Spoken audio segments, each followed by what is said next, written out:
Hello, friends. Today I will explain the poem An Elementary School Classroom in a Slum, which is prescribed on your class 12 book. So let's start.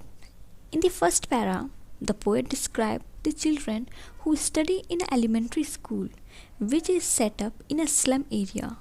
The poet says that the faces of the children are dull and without any energy. They are not full of energy like other kids of their age. These children are compared to unwanted weed. Here the writer wants to say that these children seem to be unwanted like the unwanted weeds which grow on their own in the fields. Their hair is not neatly done. It falls on their pale faces as if they have been torn apart. Our children are untidy. They haven't combed their hair. Then he described a tall girl who seemed to be a blur by poverty. And also, her head is bent, maybe because of tiredness or shame. There is another boy who is so weak and thin that he has been compared to a sheet of paper. The boy's eyes reflect greed and he wanted to achieve everything.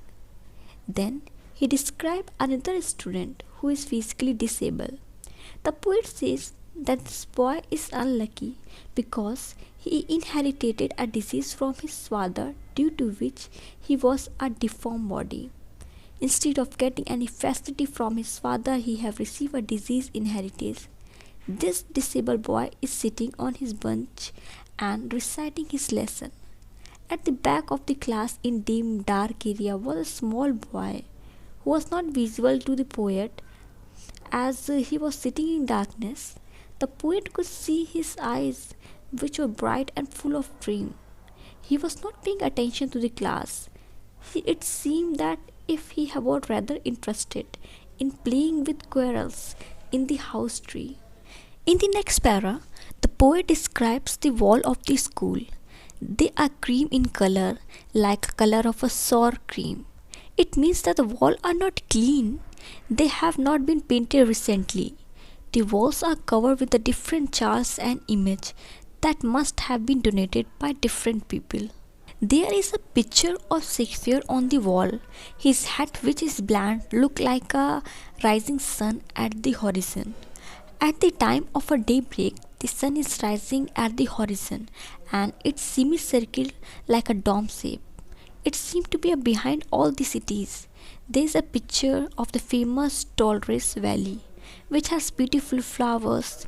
There is an image of a map which helps all in its own way. But for these children, the map of the world is irrelevant because the slums where they live in different from what is shown on the map.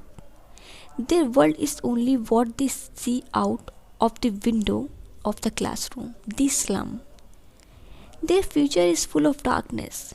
Their future is compared to a narrow street, which means that there is no wide scope available for their future growth. These children are far away from the radiant light of knowledge and education. In the next para, the poet further says that these children living in a slum area have faced so many hardships. They feel every another person to be their enemy. For them, Shakespeare is an evil man. They don't find the map to be a good thing. They were never liked or loved by anyone. Therefore, they hate almost everyone. Their desire of being loved by others forced them to steal. They live in a small homes and they have started adjusting to it. Their life is going toward an endless night. This means that their future is full of darkness. These kids are so thin that one can easily see their bones through the thin layer of skin. Their skin is like a thin layer of cloth and the bone benefit are visible through the skin. These kids suffer from malnutrition. They wear spectacles which are made of steel. They are cheap and very uncomfortable. Even the lens is of the spectacles are repaired. The spectacles look like a stone which have been prepared with the price of glass sticking out of them. Here the most tried explain that these kids have to face so many hardships in their lives. As these slums are getting bigger, they will destroy the future of these children, and it is very difficult for such kids to escape from them. In the next para, the poet says that the government should take notice of the problem being faced by these kids. He argued that them to change the life of these kids and make the world map a reality for them. There is a need to break the restrictions which are put on them due to poverty and lack of resources. He wants the governor and the public to help these kids in achieving their dreams, as this will take them away from the fog to azure sky. The poet here wants to say that in this way the kids can be taken away from the darkness of their prison to a bright future. He wants these kids to experience the sand and the beauty of nature, as this will lead to a desire of gaining knowledge. They will then go through the white and the green leaves. Here the white leaf depicts books and the green leaf depicts nature. This will then result in their progress, and they will be able to paint a bright future for themselves. So friends, the explanation of the poem is done, but there are three questions which I have written, and they are so important and they can come in your board exam. So there are some questions. The first question: what do you think is the color of the sour cream? Why do you think the poet have used this expression to describe the classroom wall? And the answer is, the color of the sour cream is a pale and dull. The poet used the expression to describe the classroom wall because the wall were not freshly painted.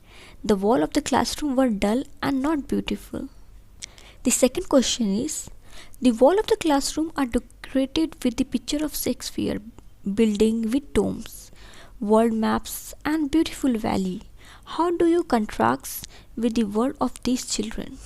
And the answer is, the various pictures on the wall are not similar to the world of these slum dwelling children because they have never got the adequate facility and education.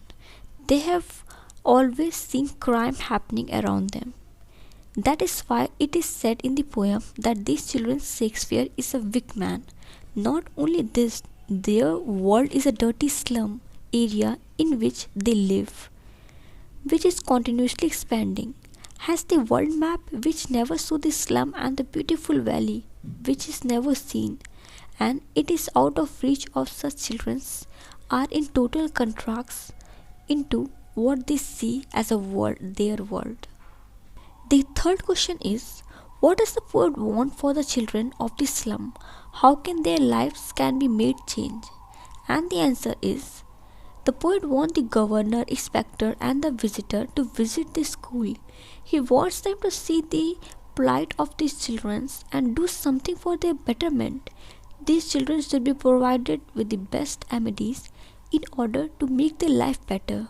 He wants their kids to visit beautiful places which are granted by the nature with its beauty.